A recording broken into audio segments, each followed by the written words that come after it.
नमस्कार, मैं अखिलेश सावत। आपका स्वागत है हमारे चैनल पर। साथियों, आज झाबुआ में कांग्रेस के बड़े दिग्गज नेताओं का दौरा था, जिसमें प्रमुख तौर पे मध्य प्रदेश कांग्रेस कमेटी प्रदेश अध्यक्ष जीतू पटवारी और नेता प्रतिपक्ष उमंग सिंगार एवं कई बड़े नेता यहां पर पहुंचे थे।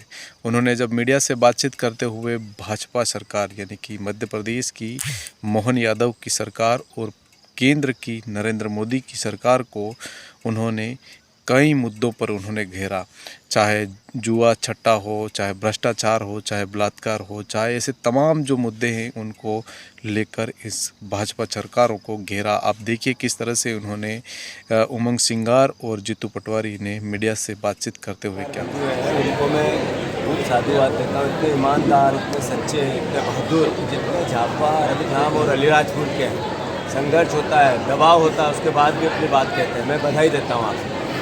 दूसरा, मध्य प्रदेश के एसपी का काम, झाबुआ के एसपी का काम, अलीराजपुर के एसपी का काम, रतलाम के एसपी का काम क्या बचा है?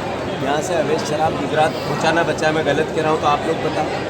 यहाँ का टीआई का काम है अवैध शराब बिकवाना, सट्टे जुए अवैध चल रहे हो तो उनकी रक्षा करना। सही है कि गलत? अगर मोदी जी ने ये कहा कि चिट्ठी लिख देना कोई पैसे मांगे, मैं ये काम मेरे पत्रकार लोकतंत्र के चौथे स्तंभ को सौंपता हूँ।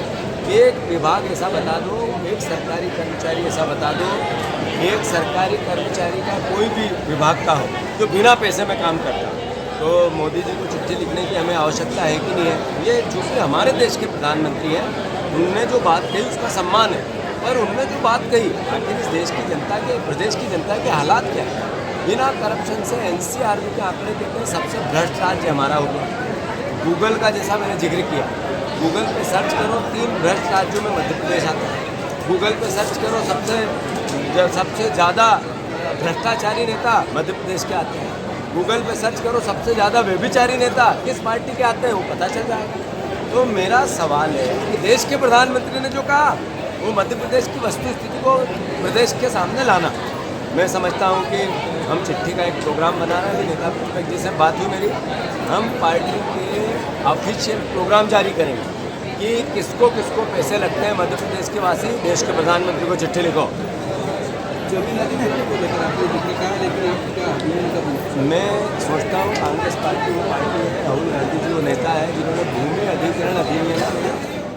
भारतीय जनता पार्टी जो 1 साल से बात करती है कि घोषणा पत्र हमारा गीता की तरह, रामायण की तरह, तो गीता रामायण याद दिलाना है। 1 साल हो गया, ना आपने लाडली बहना का वादा पूरा किया, ना किसान पे आपने समर्थन मूल्य की बात करी थी, 3100 2700 वो पूरे नहीं किए।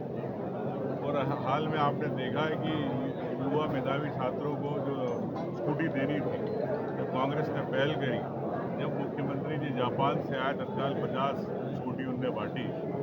ये हमने एक सांकेतिक रूप से स्कूटी दी है। तो हम चाहेंगे कि प्रदेश के 90,000 युवाओं को लैपटॉप मिले, 8,000 बच्चों को स्कूटी मिले। इस प्रकार की जो मांगे हैं, चाहे नल जल की जो बात है घोटाले हुए, उसमें माननीय कैलाश विजयवर्गीय जी ने कहा था कि हम 1 महीने में जांच कराएंगे, इसको क्लियर कराएंगे और घर घर तक पानी पहुँचाएंगे। तो ये ऐसे महत्वपूर्ण मुद्दे हैं जो प्रदेश के मुद्दे हैं और उसी को लेकर सरकार को घेरेंगे। लेकिन सरकार डरती है, विधानसभा सत्र चलाना नहीं चाहती है। आपने देखा है कि बजट सत्र 9 दिन का कर दिया, जिसमें कि 28 दिन का करीब होता है 1 से महीने का। तो मैं समझता हूँ कि भारतीय जनता पार्टी की सरकार लोकतंत्र की हत्या कर रही है और सीधे सीधे हिटलरशाही एक नाजीवाद सरकार चलाती है। आम जनप्रतिनिधियों के प्रश्नों के जवाब देना नहीं चाहते। मुख्यमंत्री तो सदन में बैठते नहीं हैं। तो मेरे को लगता है कि मुख्यमंत्री जी को लोकतंत्र के प्रति गंभीर होना चाहिए। हमने राज्यपाल को भी इस बारे में अनुरोध किया है।